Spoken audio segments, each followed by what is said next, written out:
jaaliyadda gobolka Shabeellada Dhexe gaar ahaan midda Jowhar ee Yurub iyo Ameerika deeqdaasoo baahi weyn loo qabay oo baabuurkan dibdemiska hortiina yaallo sidaad ogtihiin baa sanadkii la soo dhaafay dibad u balaaran ayaa ka kacay suuqa shidaalka ee degmada Jowhar dhibaatada lagala kulmana waa ogeedeen demintiisii oo gacmihiinaad ku diminayseen qof carro ku shubayso iyo qof biyo baaldi ku sidaadeen haddii baabuurkan oo waali lahayna dhibaatadaas dhacday ama antida baabaaday ma baabaadeena waxaan leenahay maad idinka gaartaan leenahay jaaliyadda degmada Jowhar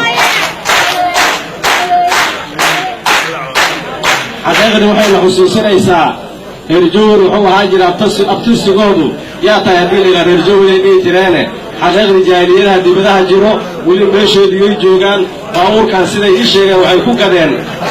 jaaliyadda Jowhar ay ku gadeen qabiil weliba iyagoo leh waxayna tusaysaa inay wiil sidii birisamaadkii waagay isugu duuban yihiin maado idinka gaartaan leenahay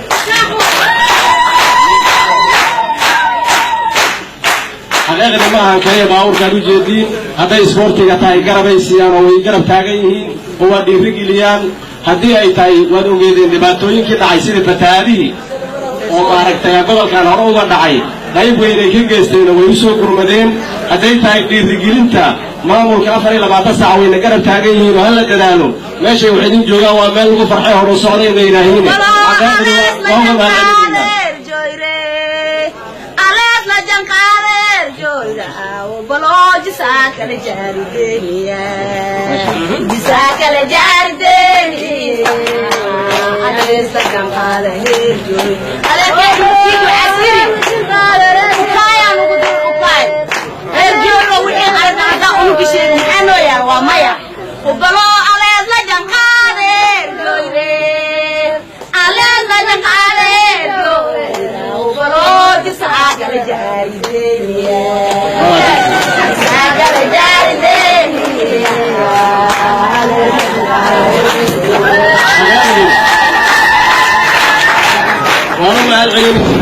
jaaliyadaha gobolka Shabeellada Dhexe meel walba ay joogaan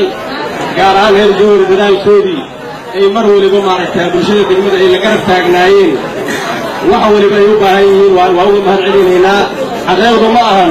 in wax la istiyo kaliya wax la isaga mahad celiye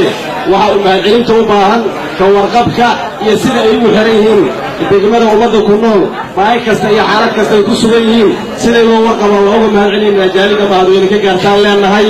waxaan rabaa ayagana inaan u mahad celiyo ummadda ku nool gobolka Shabeellada Dhexe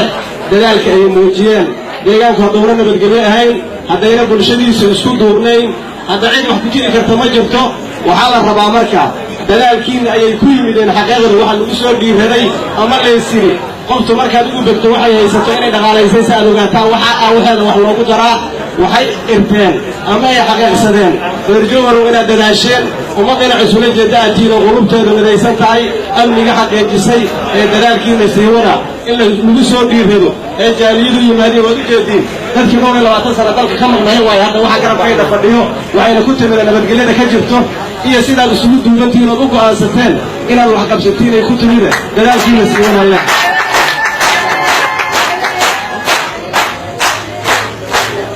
xaqiiqdii haddii aanan dadaali lahayn si wax la idinla qabto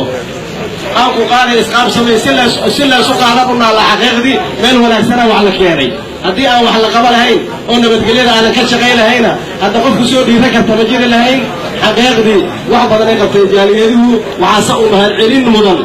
ummadda ku nool gobolka Shabeellada Dhexe gaar ahaan reer Jowhar oo martigeliyay